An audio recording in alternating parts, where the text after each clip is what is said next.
want to honor the Chicago's first royal family, the Jackson family.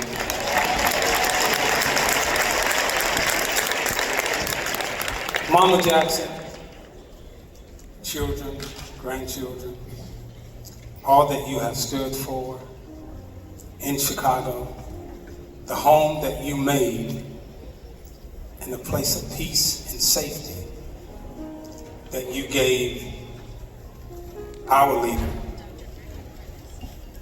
our Chicago Nelson Mandela.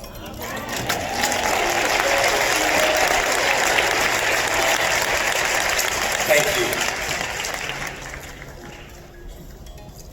I also like to honor the 5 presidents who are sitting here today.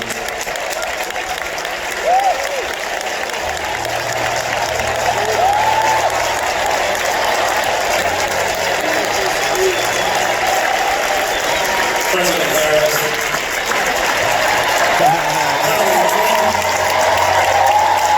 President Clinton, First Lady Jill Biden,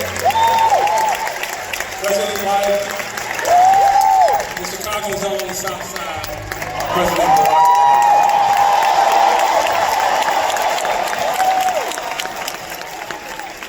Now I got to set the stage because a lot of us in here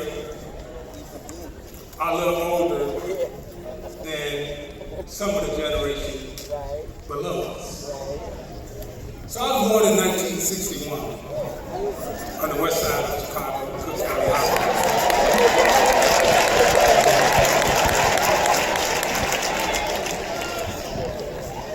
But for those of us who were here living during that period of time, as little young men,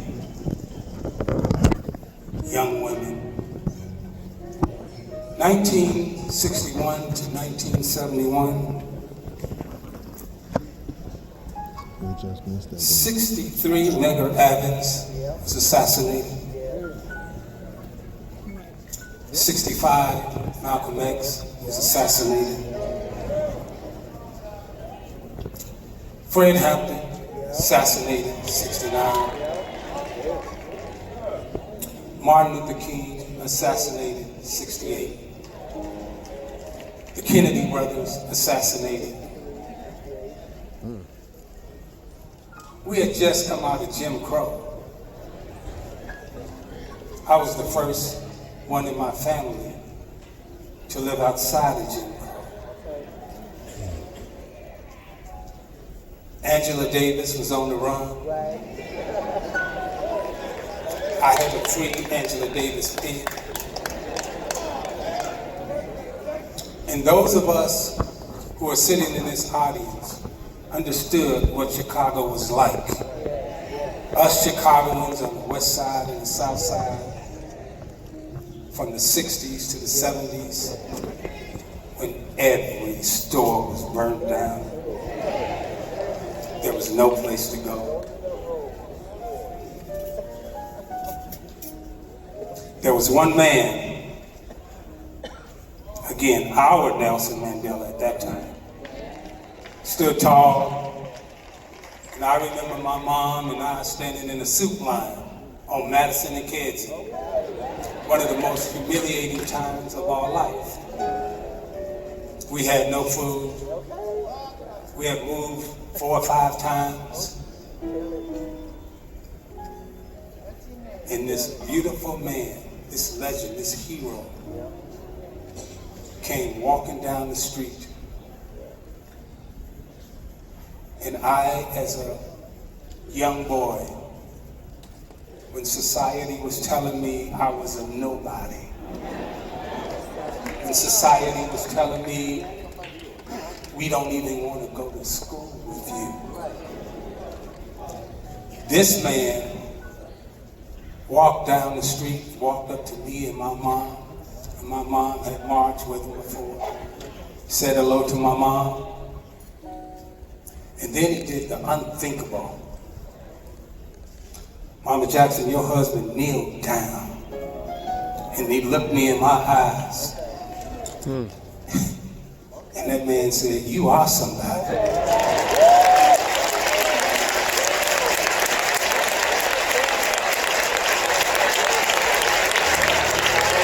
At that time, I couldn't quite understand the feelings and emotions that I was having as a young kid, walking, trying to find food, looking for a place to go. But when he said, I am somebody, it resonated with me that there was a whole world trying to make me a nobody. And when he knelt down and looked me in my eye and said, you are somebody. And then he said, say it again, say, I am somebody. I am somebody. Looked up, my mom is crying. She's proud. But we couldn't get out of the soup line, right, Jonathan? We lose our spot. Y'all know it. You standing in that soup line, your friends walking by teasing you and everything, but you can't get out. Then he lifted me up emotionally on his shoulders, them broad shoulders that we all have stood on. Emotionally, spiritually. We all stood on that shoulder, on your family's shoulders. Then he left. And I was like, Mama, that's the man we see on TV. She's like, yeah. So for us Chicagoans, right? When Muhammad Ali said, I'm the greatest, on the national stage, that resonated to everybody. But for the kids in Louisville, Kentucky, oh, it hit different. When Nelson Mandela said in Soweto, South Africa, let my people go and free them. When he walked up and he spoke, oh, it hit different there. When Reverend Jackson said in Chicago, I am somebody, and keep hope alive, oh, for us it's different.